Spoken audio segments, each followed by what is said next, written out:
one of my other favorites of King shit is the Gladiators, and that Yes. one is because I think it's more personal and reflective. And then you also gave a big shout out to Christian Bale, my favorite actor. So thanks for that. Yeah, yeah. But I wanted you, since you write and produce, for you, how do you find different, like when you're on that more reflective type of thing, you start off the song with the monologue of speech, and then you get really reflective, you're referencing movies, all these different things. How do you find yourself writing differently based on the beats? Man, that varies because sometimes it's when I'm making a beat, I'm already knowing what I think should go on it. So by the time that beat is done, I kind of got the song idea in my head. With Gladiators, I sat down with another young kid that I work with a lot. His name is Trey Galactica. He's here in Dallas, and told him this is what the song needs to be about. And he and I put our heads together and came up with a way for me to talk about me going to prison. And then when I came out of prison, I had to rebuild myself because there were some people who really believed I went to prison and I was going to be gone for the 18 years that the sentence said. So you would not believe some of the bullshit people would say to you when they think you're going to be off the streets for 18 years, when I was really only gone for 3 years. So that song was just really talking about, it's all tying into the king shit, how, I can't trust none of you motherfuckers now. So I gotta come at you like this, and this is why. Gotcha. And now let's take it back, because on King shit, on Many Ask, you talk about how OG gave you your name. So I wanted you to break down how, when, and why did you get that name, Erotic-D? All right, so as you may know, I started out as a DJ. 13 years old, I started throwing my own parties. So I've been an entrepreneur since I was 13. I used to call myself this dumbass name, Professor of the Scratch, because that's what I was specializing in. I would be at the party scratching like a motherfucker because it was new and I could transform, and that was new. And so it used to make the party stop. Now it annoys people if DJ scratches too much. But back in the 80s, when you did it, it would make the crowd gather around you and your turntables. And so my DJ partner at the time, he came up with that. He was like, man, the way you do that, man, it makes the girls go crazy. So, I look at it as an erotic thing. So I'm gonna just start calling you Erotic-D. And to me, that shit was better than Professor of the Scratch. So we stuck with that. I think it worked out well for you. Yeah, absolutely. Because it definitely has given me room to build my own identity and be different in this game, versus calling myself something that was easy to come up with. Your name is everything in this hip hop because it allows you to express yourself in whatever way that suggests. And that's been a blessing for me in my career. Yeah, well, since you brought up the scratching stuff, when I was a kid, that was one of the things that really drew me to rap, because I love the sound of it. And I was, as you know, around that time, there weren't even that many videos of rap. So I didn't know how it was being made. I didn't know what it was really. They kept saying scratch, so I assumed it was a record because they bring in other things, but I had no idea. But I just love the sound and how much it added. So Me too. I know the power of it, which leads me to, being in Dallas in the, 80s-ish era. What, because in Maryland, there wasn't, at least that I was aware of or around, there wasn't that much of a rap scene. Yeah. So in the 80s in Dallas, what made you be like, you know what? I know this is cracking in New York and Philly, but I'm gonna try it. Man, I think that, and this is the honest truth. I really think God blessed me with a gift of foresight.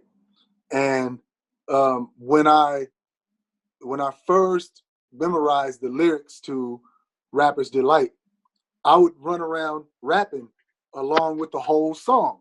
And at that time, my family, my aunts, uncles, and cousins and all that, they would be amazed that I knew all of those words.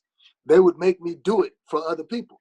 And so the way my family responded to that, and then when Grandmaster Flash dropped the Adventures of Grandmaster Flash and the Furious Five, that you say, that simple little part right there made me go, oh, fuck this. I got to do this. You know what I'm saying? And so I started doing it. I learned on the most unlikely turntable, which means when I finally got a mixer, I was even better. And what made me start throwing parties was I used to get on the bus with my little mixtapes that I would make going to school, and none of my friends said, take that bullshit out.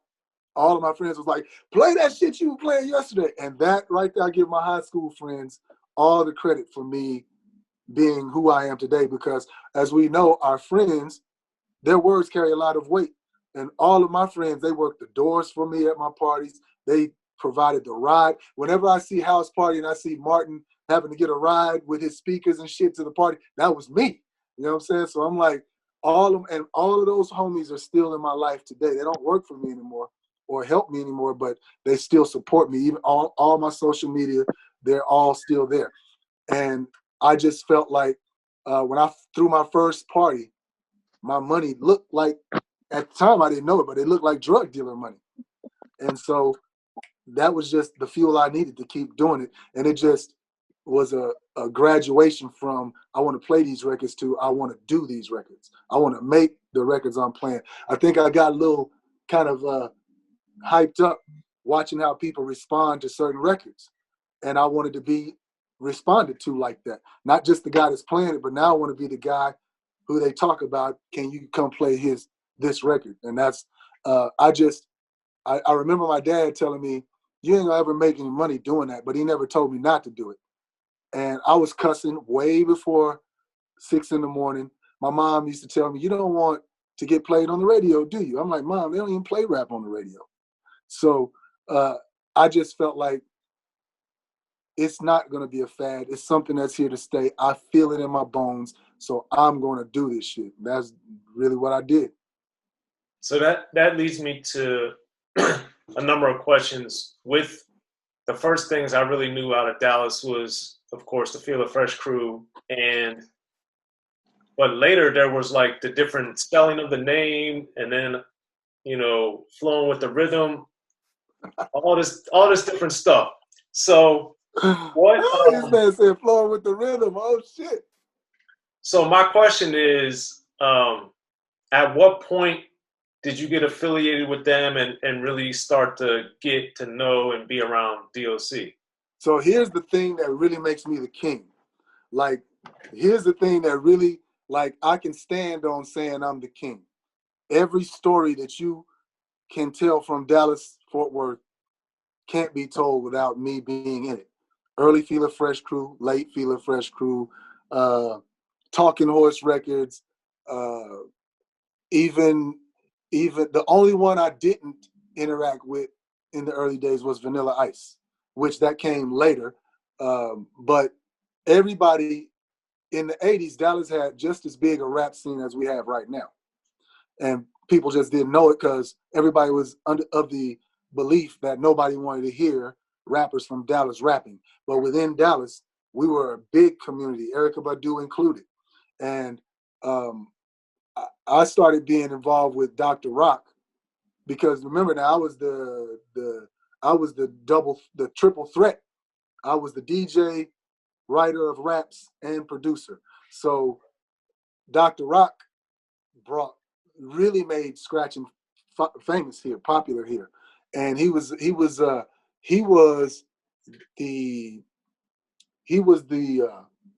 blueprint for a lot of DJs from here. He came from the Wrecking Crew. Dre took his place in the Wrecking Crew. He came here and got on the radio in Dallas and signed the Feel the Fresh crew, created the Feel the Fresh crew. Well, while they were doing their records, my little 15-year-old ass was DJing K104 radio parties with Dr. Rock. So I'm like, I'm the kid phenom around here where I'm helping every crew. Even some of the most popular records here, sometimes I'll be the one handing the sample to the producer just because I just wanted to share this shit with everybody. So I was involved in, you know, as you know, I wrote and produced Flowing with the Flowing with the Rhythm album, the whole thing. And that was after Doc left. And then shortly after that, Doc came to me and was like, I want you to come to LA, which was a whole different story. But getting back to your question, I was involved with everybody from the beginning. Like, I was the only kid from Fort Worth going over to Dallas all the time. Dallas and Fort Worth didn't mix back in those days, but I was considered Fort Worth by virtue of I just lived in the 817 area code. Truth be told, I never lived in Fort Worth before I was an adult. Gotcha. So what made you, how did you and the D.O.C meet, and what made you guys bond to where he's telling you to move to LA or to go to LA? The crazy thing about that was Doc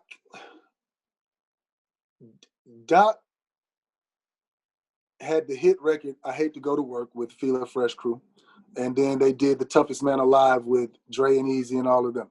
Well, my group that I was with in Fort Worth, we had called Debonair Dimension. We had a hit record called Freebase 9000. We were on Macola, Dre and Easy were on Macola, and Feel Fresh were on Macola. So we would all see each other, you know, in our travels. You know, we had to go pick up the records. And then so I was, you know, already affiliated with Dr. Rock. Somehow Doc got wind of that, and he visited my studio in Fort Worth. I'll never forget, because although I'm 6 feet tall now, I was like 5'6" or so then, and D.O.C was already 6'4". So he looked like a fucking giant to me when he came in the studio. Plus, he had a hit record. So I'm like, this is cool. So he came, and we sat down and talked. We listened to some tracks, and he said, I've been telling Dre and all these dudes about you, and I'm going to come back and get you in April. And I had a group with a female rapper named Miss Allen and another producer, DJ partner of mine named Jonesy J. So he said, I'm going to come back and get you guys. He wanted to write for her. I was writing for her, but he wanted to help her get a record deal and write for her too. So that was our plan. Doc didn't come back, and we were kind of pissed. Come to find out that, you know, he had the wreck before he came back to get us. So eventually it turned out Doc didn't have anything to do directly with me getting on. He would have, but it would have gone a different way. So I think the universe wanted it to go the way that it went, which I've always been independent. It wouldn't have worked if Doc had taken us there first, because the way things were going at the time, I don't think Doc was ready for that, and ready for the care and the understanding that it takes to mentor artists. And at the same time, to me, we were on the same playing field anyway. We both from Dallas, Fort Worth.